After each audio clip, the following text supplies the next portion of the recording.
बिस्मिल्लाहिर्रहमानिर्रहीम, अस्सलाम वालेकुम। मैं हूं मोहम्मद उस्मान और आप देख रहे हैं प्रोग्राम अरफराज और मकबूल जान के साथ। नाज़रीन, फैसलाबाद में ख़वातीन की मुबय्यना बेहुरमती का वाक़या इस वक्त मौजूद बहस बना हुआ है। तस्वीर का दूसरा रुख है क्या और जो दिखाया जा रहा है क्या वही हकीकत है? आज हम इस वाक़े का पोस्टमार्टम करेंगे अपने प्रोग्राम के अंदर। हकीकत क्या है और ऐसी वीडियोज़ पाकिस्तान को आलमी सतह पर बदनाम करने के लिए इस वक्त के अंदर क्यों चलाई जा रही हैं, इस पर करेंगे बात। साथ ही एक आज भारत के अंदर हेलीकॉप्टर क्रैश में साबिक आर्मी चीफ और इस वक्त चीफ ऑफ आर्मी हैं उनके जनरल बिपिन रावत, उनका जो है मौत हुई अपने दीगर साथियों के साथ, अपने अहले खाना के साथ। बिपिन रावत कौन थे? पाकिस्तान के हवाले से क्या क्या इरशादात फरमाते रहे हैं, अज़ाइम क्या रहे हैं, इस पर होगी बात। साथ ही आज बड़ी पेशरफ्त ये हुई है कि पाकिस्तान ने अमेरिका की दावत पर जो जमहूरियत पर वर्चुअल कॉन्फ्रेंस होनी थी उसमें शिरकत से जो है इनकार किया है। याद रहे कि इस कॉन्फ्रेंस में अमेरिका ने चीन को मदऊ नहीं किया था। ये कितनी बड़ी पेशरफ्त है, इस पर होगी बात। बढ़ते हैं अपने पहले मौजू की जानिब। और यह सब फैसलाबाद का वाक़या होता है, पहले एक रुख आता है, फिर CCTV की दूसरी वीडियो सामने आती हैं जिसमें मुबैना तौर पर देखा जा रहा है कि ख़वातीन बेकारी ख़वातीन हैं, चोरी करने के लिए दुकान में घुसती हैं और उसके बाद ख़ुद अपने कपड़े फाड़ कर आती हैं और नया वबाल खड़ा हो जाता है और ऐसे लगता है कि जैसे इससे बड़ा कोई मसला ही नहीं है। और ऐसे वक्त के अंदर अभी हमने श्रीलंका को बताया कि जो भी जिस किस्म के विजुअल स्क्रीन पे चलते रहे, अब ये जो दिखा के इसका जो इम्पेक्ट लाने की कोशिश की जा रही है और जिस तरीके से इसको एक वाक़या कैसे कि इससे बड़ी ज़्यादती वाली बात कोई नहीं है, तो उन ख़वातीन के ऊपर भी तो बात होनी चाहिए। देखिए, जून 2002 में ना पाकिस्तान के मीडिया ने एक केस उठाया था जिसके बाद मीडिया को अंदाजा हो चुका था कि वो झूठ को सच कैसे बना सकते हैं। वो कौन सा केस? और वो था मुख्तार अमाई का केस। अच्छा। मुख्तार अमाई के केस के अंदर एक नुमाइंदा साहब जो हैं वो एक खबर लीक आउट करते हैं और उस खबर को अचानक इंटरनेशनल लेवल पे पिक किया जाता है और फिर पूरा ह्यूमन राइट ग्रुप जो है मुख्तार अमाई को रेप साबित करने की कोशिश करता है और को 1 दर्जन के करीब लोग गिरफ्तार हो जाते हैं। मीडिया उस पूरे इंसिडेंट को इस तरह प्ले करता है कि कोई शख्स सच नहीं बोल पाता अदालत के अंदर, सजा होती है, हाई कोर्ट चले जाते हैं। हाई कोर्ट कहती है कि कोई रेप तो साबित नहीं हुआ, ये क्या कर रहे हो तुम लोग? इवन ब्रूसेस तक नहीं है मेडिकल कम्स, क्या कर रहे हो तुम लोग? फिर भी अब होता है, फिर प्रेशर पड़ता है, फिर उनको जमानत लेके फिर गिरफ्तार कर फिर सुप्रीम कोर्ट चले जाते हैं। बड़े बड़े नाम, इत्तेजाज आसन और मखतूम फलां फलां पता नहीं ये वकील बनते हैं। सफा मिस्र पे एविडेंस नहीं आता कोई एक। अच्छा। खुद मुख्तार, लेकिन मुख्तारा माई उस दौरान करोड़पति हो जाती है। मुख्तारा माई दुनिया के मुख्तलिफ लोगों पे जाके पता नहीं क्या क्या कुछ करती है और उसकी बुनियाद पे फरजाना बारी भी अमीर हो जाती है, जो उसके साथ एनजीओ सारे और बहुत सारे लोग अमीर हो जाते हैं। फिर उसके बाद वो एक थ्रेट बन जाती है एडमिनिस्ट्रेशन के लिए, ओ तुम फलां औरत को ये कर रहे थे, मैं ये कर, फिर वो शादी भी कर लेते जो कुछ नहीं होता। तो मीडिया जो गोएबल्स की बात है ना, कितना झूठ बोलो सच लगने लगे वो। देखिए, बात सुने, सारी जिंदगी ब्यूरोक्रेसी में रहे हैं और ब्यूरोक्रेसी के बारे में बात किया कि तुम गलत करते हो। तुम्हारा असिस्टेंट कमिश्नर मौके पे मौजूद होता है, तुम्हारा SHO मौजूद होता है, तो तुम अगर गलत बोलो तो इसका मतलब यह है कि तुम्हारी नीयत में खोट है। 15-20 तो न्यूज चैनल होंगे ना फैसलाबाद के अंदर और उनके चीते किस्म के रिपोर्टर और ब्यूरो चीफ मौजूद होंगे। ये चीते किस्म के रिपोर्टर और ब्यूरो चीफ जो हैं वो कहां थे जिस वक्त CCTV फुटेज चल रही थी? उनको नहीं पता ये क्या सूरत हाल है, उनको नहीं पता ये पब्लिक का इतना बड़ा वाकया नहीं है जिसको आप ला के पेश करें। और हो ये रहा है कि जब आप उनको मुख्तारा माई बनाने की कोशिश करते हो, पाकिस्तान का एक चैनल तो उनको तो 4 मुख्तारा माइयां मिल गई, एक साथ 4 हैं और उसके साथ साथ राज टपकने लगी NGOs की। मुख्तारा माई भी तो बेचारी ऐसी थी ना जैसे ये चारों हैं। और उसके बाद आप सोचे कि कितनी औरतें थीं कि जिन्होंने बाद में मुख्तारा माई बनने की कोशिश की, लेकिन किस्मत किसी एक की होती है, नहीं बन पाई इन 4। अब हालत यह है कि आप ऑलमोस्ट, अगर आप वाकई मुखलिस हैं, वाकई चाहते हैं कि इस पाकिस्तान को सही और सच्ची खबर, कौन सा टीवी है इसका माटो ये नहीं कि मैं सच्ची खबर नहीं पहुंचाता, तो सबसे पहले उन ब्यूरो चीफ जितने भी हैं उनको कहना चाहिए कि आप कहां थे उस वक्त और आप ऑथेंटिकेट, आप देखें, मैं एक चैनल की बात नहीं करता, मैं उस चैनल की बहुत तारीफ करता हूं। उस चैनल में वो खबर लेट कर देते हैं, लेकिन ऑथेंटिकेशन के बगैर खबर नहीं चलती उसकी। बहुत बड़ा चैनल है पाकिस्तान का, सही है। कहते नहीं हम खबर नहीं चलाएंगे बेशक हम लेट हो जाए। लेकिन मसला यह है कि वही अंसार अब्बासी वाली बात, जो उसको जज ने, वो कहता है कि मेरी लेट हो रहा था इसलिए मैंने जज से गुफ्तगू करने के बगैर ही मैंने कहा छाप दो, कोई और ना छाप दे। भाई कोई और झूठ छाप दे, उससे बेहतर है कि आप सच छापो, बेशक लेट छापो। मतलब अगर ये कोई एक चैनल लेट, जरा सा लेट हो जाता, 1 घंटा 2 घंटे लेट हो जाता, उसके बाद उसकी खबर होती तो स्ट्राइकिंग न्यूज होती। लेकिन हमारे यहाँ चूंकि वो मीडिया एथिक्स, वो सारी चीज खत्म हो चुकी है, दौड़ इतनी ज्यादा है, ऐसी दौड़ है जिस दौड़ के अंदर अब हुआ क्या, शरीफ लोग वहां भी ज़लील रुस्वा हुए, वहां तक गए और पंचायत में कोई ऐसी बात हुई भी नहीं। सबको अब तो तश्तबाम आ गई ना स्टोरी। उसने कामरान शायद ने पता नहीं 50 शो किए हैं इसके ऊपर। मैं एक शो में तो खुद मौजूद था, कुछ साबित नहीं कर सके सारे के सारे। लेकिन आज आप कहें तो कहेंगे आप जो नेट उठा लें, दुनिया की बड़ी बड़ी, और मलाला यूसुफजई के बाद अगर पाकिस्तान में कोई बड़ा नाम है तो वो मुख्तारा माई का नाम। आप नॉर्वे में कहें तो वो कहेंगे मुख्तारा माई, आप इंग्लैंड जाए मुख्तारा माई।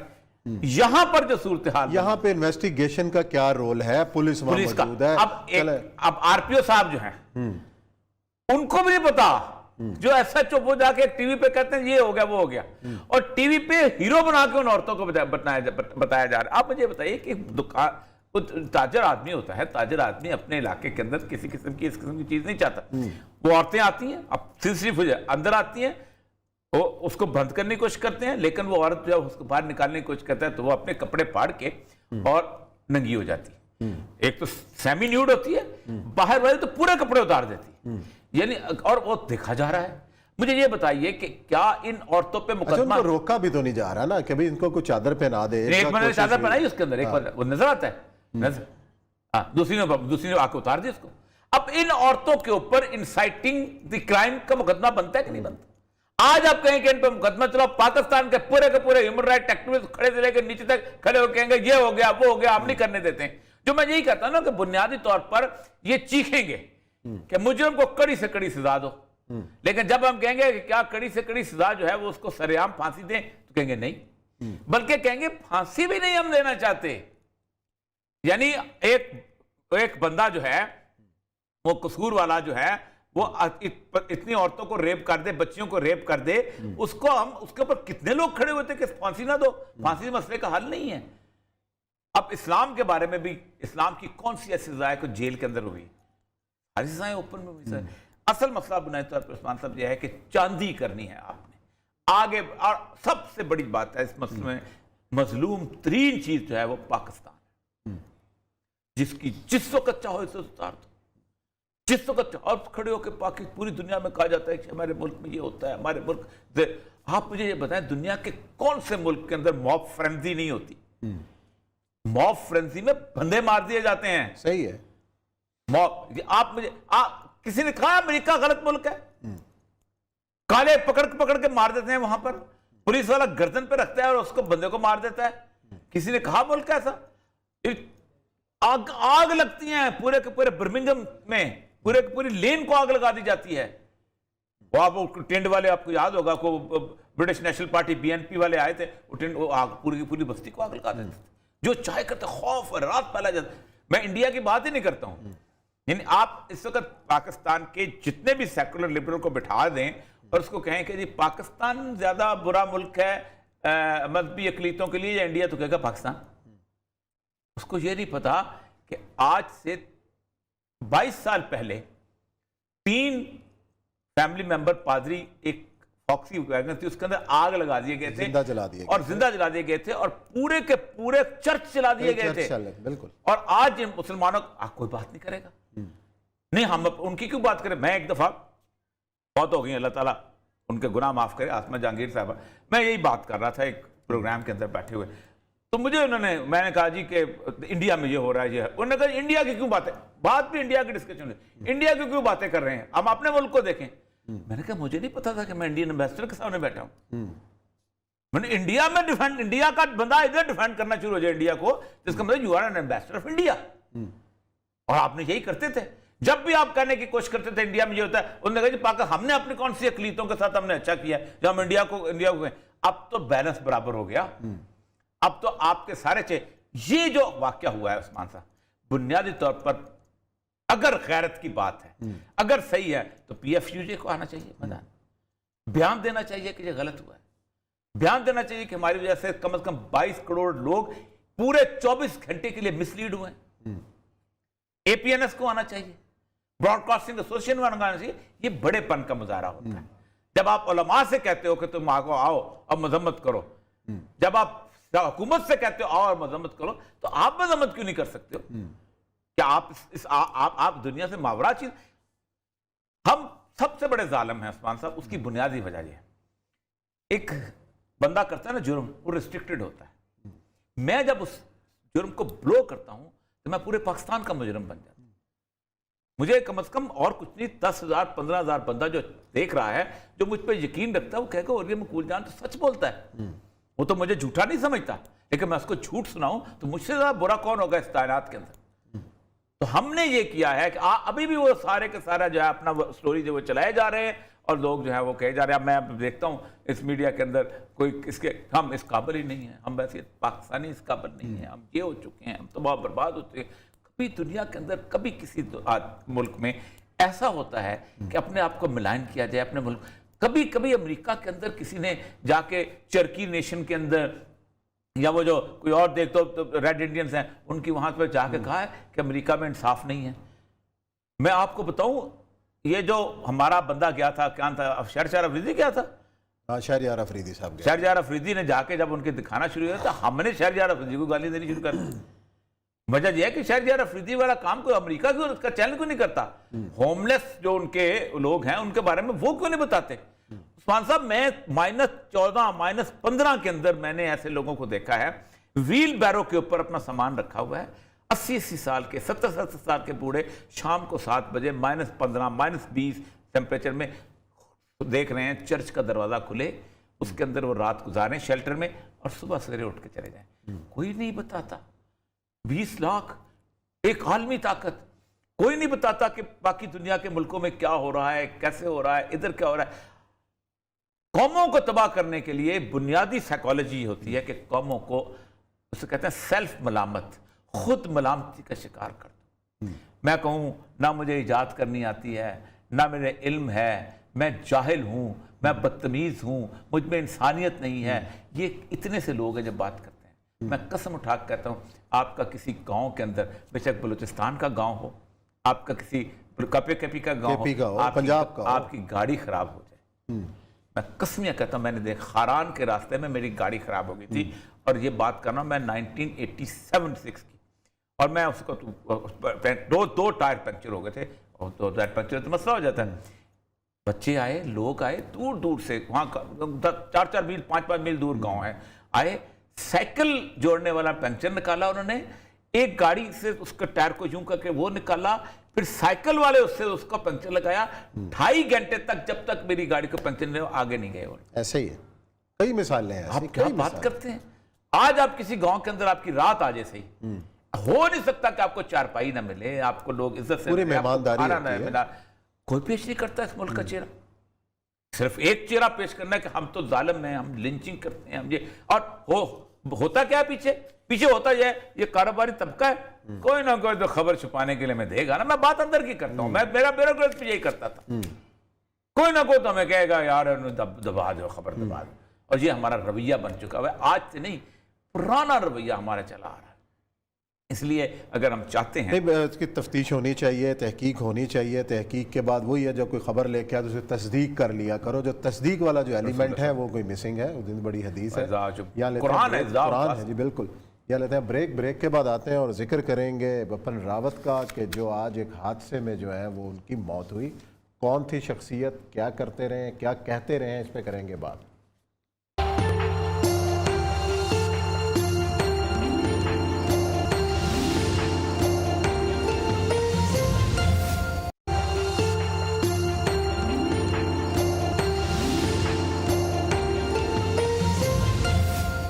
जी, पाकिस्तान को धमकियां देने वाले और इस किस्म के बयानात देने में मशहूर भारतीय chief of defence staff general Bipin Rawat आज एक हादसे में जो है वो उनका इंतकाल हुआ।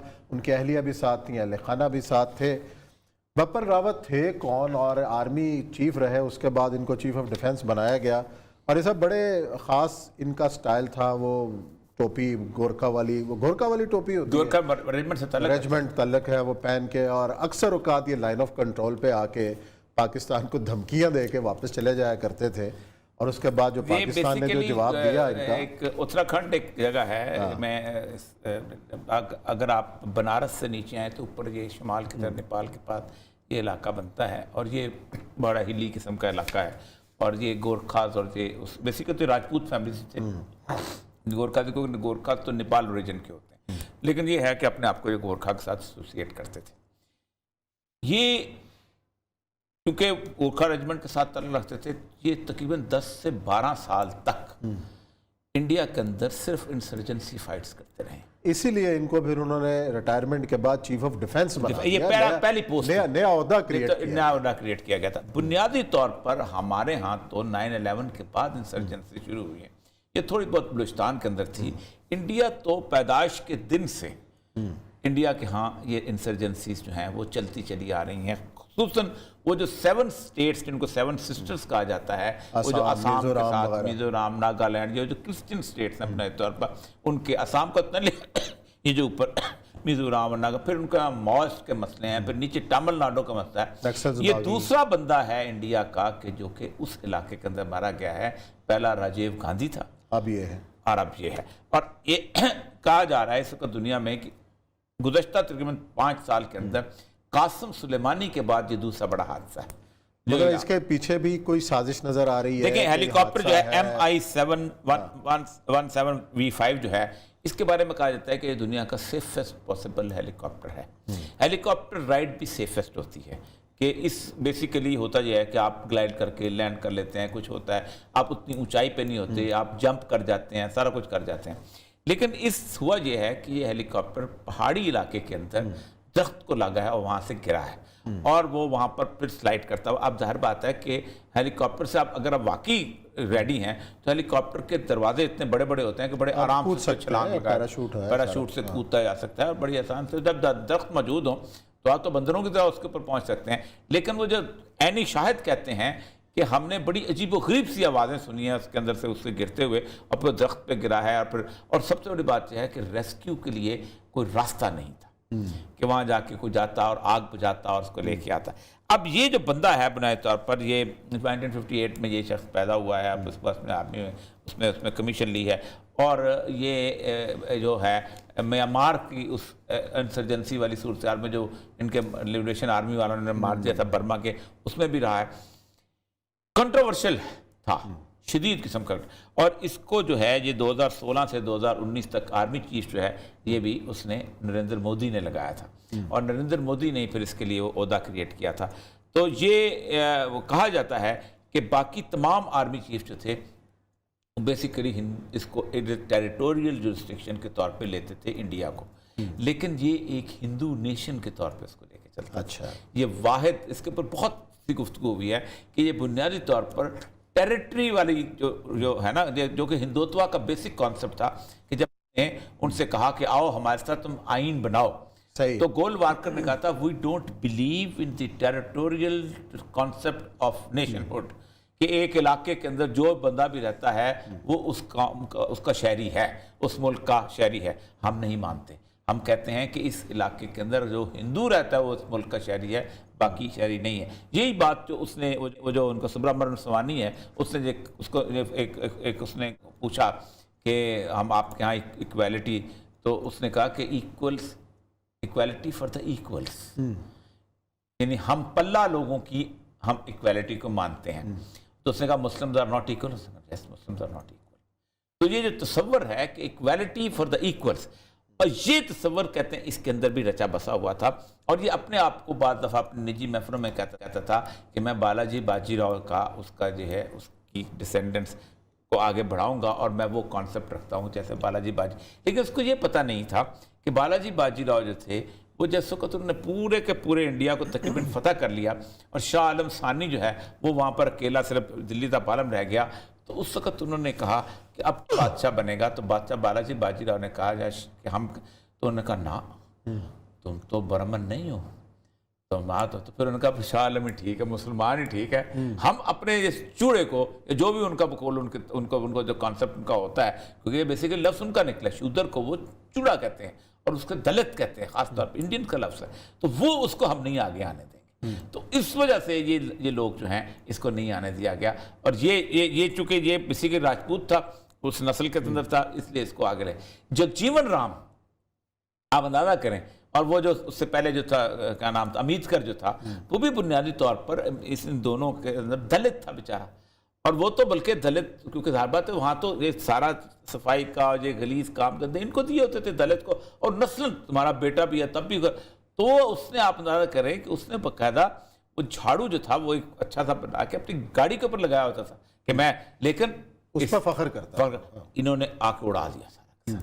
हिंदुत्व आने का नहीं, ब्राह्मणिज्म, इसलिए कहते हैं ये ब्राह्मणिज्म की बात चाहता है। और ये जिस इलाके में पैदा हुआ है, ये इलाका जो है ये मंदिरों के हिसाब से बहुत मशहूर है। मैं उस इलाके में, चूंकि मंदिरों के, मैं उस इलाके में गया हूँ, ये इतना ज़्यादा मशहूर है कि सारे मेन जो हैं वहाँ पूजा के जितने हमारे यहाँ होते हैं ना, वो अपना इलाके के अंदर ये जो नैनीताल के सारे इलाके के अंदर जो मंदिर दिखाए जाते हैं शानदार, जहाँ रोमांटिक सीन होते हैं, वो सारे उसी इलाके के अंदर पाए जाते हैं। एनी हाउ, चला गया, वट एवर इट इज़, उसके जाने से पाकिस्तान की दुश्मनी में कोई फ़र्क नहीं आएगा, और ना इंडिया जो है उसके कोई हालात बाज आएगा, ना उसके हालात बदलने वाले हैं अपने मुसलमानों के हिसाब से। बदतरीन आज भी जो यूपी के इलेक्शन होने वाले हैं, और खौफ है मुसलमानों के अंदर। मैं एक दो साहब से कल बात कर रहा था, खौफ है। और खौफ किस बात का है कि हमें बाकायदा लिंचिंग की जाएगी ये साबित करने के लिए कि ये इस काबिल नहीं है, हमारा को बंदा मारा जाएगा, को बंदे को घसीटा जाएगा, ताकि हिंदू एक साथ इकट्ठे हो जाएं और वो वोट जो है नरेंद्र मोदी को दें। और ये जो है इस मसले में आप सोचें कि कांग्रेस जैसी पार्टी खौफजदा है, राहुल गांधी तो बीजेपी की जो पूरी सियासत है, तो कांग्रेस को तो जोड़ ही मुसलमानों के साथ रही है। मसलन अगर इंडिया पाकिस्तान के साथ जोड़ते हैं, तुम्हारा नहीं, ये राहुल गांधी का बयान, पाकिस्तान के साथ जोड़, पाकिस्तान के साथ, मतलब ये एक बयानिया वहां पे बन गया। और ये कोई उसके, अब वो राहुल गांधी और सारे जो है वो एक तरह होकर बैठे। और आप सोचें कि जितनी गालियां नेहरू को पड़ती हैं, जितनी गालियां उस खानदान को पड़ती हैं, जिस तरह वो बड़े बड़े, वो क्या नाम है, मूछों वाला जरनैल जब बख्शी है, वो आके जिस तरह गालियां देता है नेहरू को, जिस तरह गालियां देता है गांधी को, सोच नहीं सकता पाकिस्तान में कोई इस तरह का कायदारों के बारे में गुफ्तगू करना, लफ्ज़ निकालना। इतनी हमारे यहाँ दिलों में इज्जत है, लेकिन वहाँ तो बुनियादी समझते हैं कि ये वही लोग जिन्होंने हिंदुस्तान को तकसीम किया था और पाकिस्तान के रास्ता मार किया था। चलें जी, हम ब्रेक लेते हैं, ब्रेक के बाद आते हैं और जिक्र करेंगे अहम खबर का कि पाकिस्तान ने अमेरिका की दावत पर जमहूरियत से मुतल्लिक कॉन्फ्रेंस में शिरकत से माजरत की है। इसकी वजूहात क्या हैं और कितना बड़ा वाक़या है, इस पर करेंगे बात ब्रेक के बाद।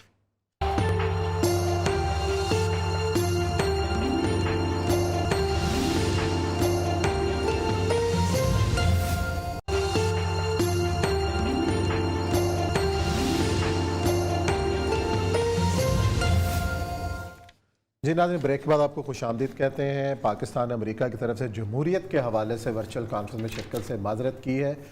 याद रहे कि इस कॉन्फ्रेंस के अंदर चीन को अमेरिका ने मदऊ नहीं किया, और ये सब इससे पहले भी ग्लासगो में भी ये हुआ कि पाकिस्तान ने नहीं खिताब किया, माजरत की। लेकिन ये जो अमेरिका को जो इनकार करना है, ये कोई नए इत्तेहाद का, देखिए ये बहुत बड़ा डिसीजन है। ये कॉन्फ्रेंस जो है, मैं उसको देख रहा था, इसके कॉन्फ्रेंस में इनवाइटीज की लिस्ट देखें तो आप हैरान रह जाएंगे। और उसमें लगता यही है कि जो इनकार करेगा, ये टेस्ट केस के तौर पे बाइडेन ने कहा है कि हम बहुत ज़्यादा ऑटोक्रेटिक कंट्रीज पे सैंक्शन लगाएंगे। अच्छा, ये बाकायदा उसकी तकरीर थी इसके कॉन्फ्रेंस से पहले, और उसने 110 मुल्कों को बुलाया। अब ये वो सारे मुल्क हैं जो टेस्ट के तौर पे बुलाए गए। मसलन इस पूरे साउथ एशिया में 7 मुल्क हैं, सिर्फ 4 को बुलाया गया। पाकिस्तान को बुलाया गया, श्रीलंका को बुलाया गया, मालदीव को बुलाया गया और इंडिया को बुलाया गया। बांग्लादेश को नहीं बुलाया गया। क्यों? इसलिए कि वो टेस्ट हमें करना चाहते हैं बांग्लादेश की सूरत से। ठीक, अच्छा, ठीक, बांग्लादेश को नहीं बुलाया गया, नेपाल को नहीं बुलाया गया, ठीक है, सिक्किम, भूटान, इनको भूटान को नहीं बुलाया गया, और सार्क मुल्कों को, तमाम वो एलाइज जो जरा सा इधर उधर होते उनको नहीं, ताइवान को नहीं बुलाया गया, क्योंकि ताइवान कहता यह है कि हमारे अब चाइना के साथ रिलेशनशिप बनाने चाहिए, हमें एक रस्ते से। तुर्की को नहीं बुलाया गया, मिस्र को नहीं बुलाया गया जहां $10 बिलियन खर्च करके वहां बकायदा इनकलाब लाया गया, मुर्सी शुर्सी को खत्म करके सीसी को लाया गया। ये सऊदी अरेबिया को नहीं बुलाया गया, उनसे क्या मसला? जॉर्डन को नहीं बुलाया गया, कतर को नहीं बुलाया गया, यूएई को नहीं बुलाया गया कि ये ऑटोक्रेटिक रूल रखते हैं ये सारे के सारे। ये किसी तरफ किसी वक्त भी ऐसे ऑटोक्रेटिक है, डेमोक्रेटिक नहीं। अच्छा ठीक। इराक को बुलाया गया, अपनी हुकूमत है, अपना सब कुछ। इजराइल को बुलाया गया, अपना बच्चा है, अपना बच्चा है।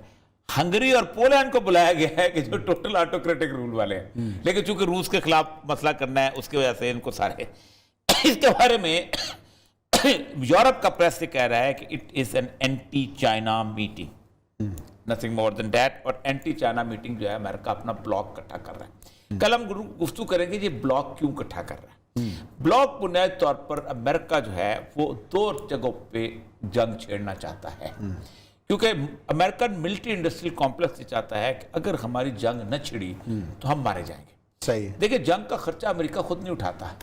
ये जो हम कहते हैं 3000 बिलियन जो है वो उसने खर्च कर दिया अफगानिस्तान में। ये पूरी दुनिया का पूल अप रिसोर्स होते हैं, जापान फलाना फलाना, ये वो मिलिट्री चल रही होती हैं, कर्जे लिए जा रहे होते हैं, आवाम कर्जा उठा रहे होते हैं और फैक्ट्रीज जो हैं वो माल बना रही होती हैं। नेटो के अंदर एक मुल्क है जिसको वो शामिल करना चाहते हैं और वो है यूक्रेन। अच्छा।